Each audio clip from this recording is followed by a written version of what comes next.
Lock down سے بیزار ایک دوست نے فون کیا اور کہا بھائی میں خودکشی کرنا چاہ رہا ہوں۔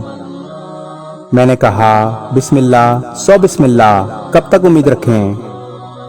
کہنے لگے مذاق نہ کرو میں سیریس ہوں۔ میں نے عرض کیا تو پھر کر گزریں، رکاوٹ کیا ہے؟ کہتے ہیں خودکشی حرام ہے، حالانکہ میں جو کروں گا وہ اللہ کی مرضی سے ہی تو کروں گا۔ دیکھو نا درخت کا پتا بھی اللہ کے حکم کے بغیر نہیں ہلتا۔ میں نے جواب دیا میرے دوست مسئلہ یہ ہے کہ آپ درخت کا پتا نہیں انسان ہیں، عقل و شعور رکھتے ہیں، اس لیے اپنے اعمال کے جواب دہ بھی ہیں۔ دوسرا یہ کہ اللہ کی مرضی آپ کو کیسے معلوم ہوئی کہ وہ آپ سے خودکشی کروانا چاہ رہا ہے؟ انہوں نے ہماری بات کا جواب دینے کے بجائے ایک سوال اور جڑ دیا، اچھا بتاؤ خودکشی کیوں حرام ہے؟ میں نے کہا یہ حرام کا لفظ خودکشی کرنے والے کے لیے چھوٹا ہے۔ کہنے لگے کیا مطلب؟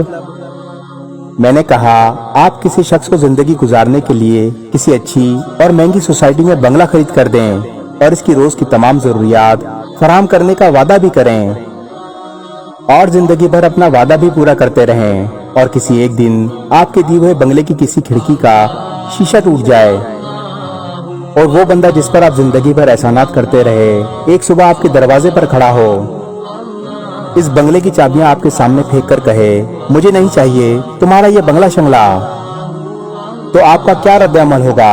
انہوں نے بے ساختہ کہا میں تو اس کی ایسی تیسی کر دوں گا۔ میں نے کہا بس اس لیے میں نے کہا تھا کہ خودکشی کرنے والے شخص کے لیے حرام کا لفظ چھوٹا ہے۔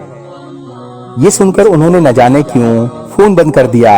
شاید سمجھ آ گیا ہوگا کہ خودکشی کیوں حرام ہے۔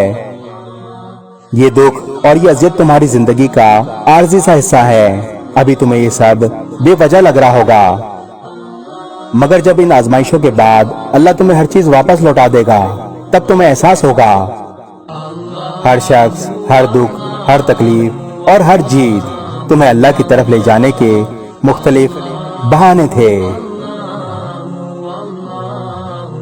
اس ویڈیو کو شیئر ضرور کریں، ہو سکتا ہے آپ کے ایک شیئر سے یہ بات کسی کے دل میں اتر جائے۔